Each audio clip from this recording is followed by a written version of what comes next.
To help us break down the latest development and also give us a clearer picture of what exactly happened on ground, we're joined by our brilliant team of reporters. Austine Azu right now is joining us to give us details about what happened earlier this morning. Austine, good morning and thank you for joining us bright and early. Our first reporter this morning. Austine, please, we heard about what happened in the early hours of this morning with the governor storming the INEC office. Please, can you give us details about that? Yes, good morning. This morning around 2 a.m. we heard that the governor actually came into the INEC secretariat and amidst security tight check along the road. So the governor went into a closed-door session with the REC and the APC got wings of the governor's presence and they stormed the place. However, they demanded that the governor should vacate the premises to enable INEC to complete their job. However, not only that, we equally saw a large numbers of APC supporters outside the premises. Of course, you know quite well that the security personnel has taken over that premises. So they were just at towards the entrance of the road. So that was where they were when the governor was finally, escorted out of the premises after much pressure on the REC to let the governor out of the premises. So that was actually what transpired this morning. But don't forget that almost 89% to 90% from the polling units to the ward level result has already been uploaded on the INEC ref. So it means that somehow, somewhere, they have gotten wind of the outcome of the election so far. But the REC has not officially announced the results, and most of the returning officers from the 18 local government areas have started making their ways into the complexes last night to this morning. Hopefully that the collation of the results will begin this morning and forward to the final announcement of the Edo Decide. Austine, yes, we are following the IREV uploads and all of that. But we are very interested in knowing exactly what Obaseki's aim was in visiting the office. What was his intention exactly? Does anybody know?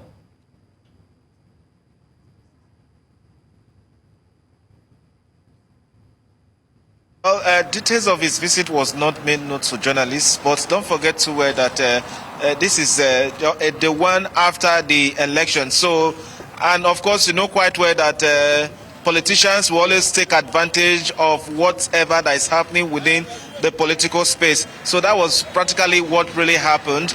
And from what we gathered so far, unconfirmed report that the governor's intention is to meet the REC and find a solution or talk about how the election, one way or the other, might favor one political party or the other. That's why the APC kicked against it, and that's why the APC actually wanted the governor out of that place so that it doesn't influence the outcome of the election. Well, that's very interesting when you look at different parties, and I mean, of course, the governor is not supposed to be there. And they're supposed to be isolated now to be counting the results. But let me hear from you. Throughout yesterday and now the early hours of today, how has your experience been like just, observing the elections and covering the elections at Edo State?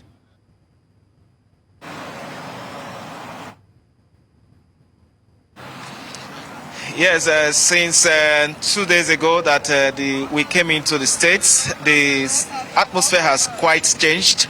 But today, look, it has relaxed a little, unlike what we see in the previous days. Yesterday, precisely during the election, we went around a lot of local government area, precisely in Edo Central and Edo South, and we experienced some places a very low turnout of voters, probably because of the heavy downpour early in the morning. And particularly we are at East and Southeast local government area. As at around 9 o'clock in the morning, voting materials have not, been taken away from the local government RAC centers. And not only that, it was about 10 to 11 a.m. that voting started in some polling units. So obviously, the delay of the voting materials delayed the process at East and Southeast local government area. And that is the local government area that the PDP governorship candidate voted. He voted at about 12 11:54 a.m.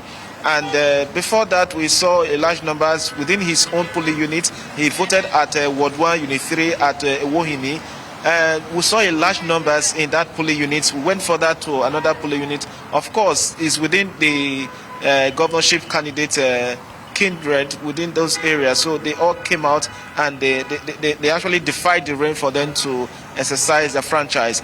We went further from there to East and West, and before we finally came to Redo and to Ego. At Ego, Ward 7, Unit 22, Unit 21, we had a little violence that took place yesterday, where the ballot papers and the ballot box were all, scattered. And obviously, you know what it means before the INEC rules and regulations that anywhere you record any act of violence, that place will have to score 0.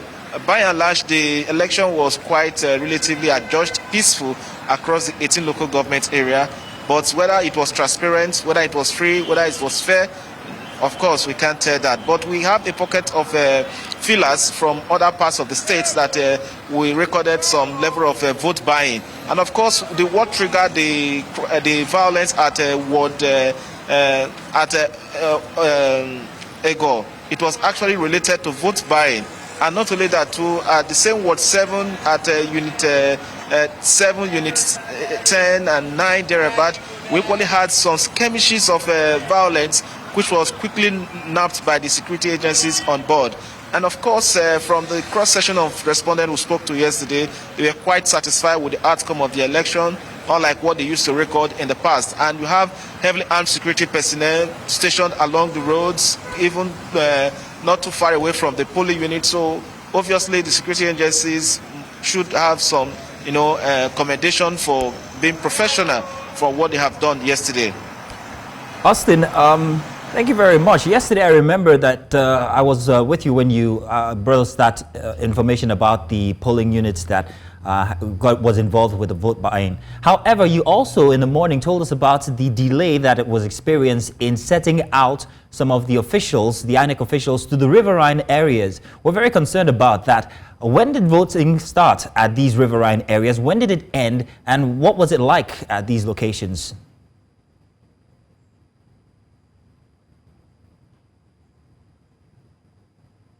Yes, most of those at the riverine area yesterday, they expressed deep concerns about their terrain. Of course, you know quite well that the riverine area, their terrain are quite very unfavorable. So what they did was to ensure that they move on time. But very unfortunate at East and Southeast local government area, those at the riverine area, particularly it was Ward 10.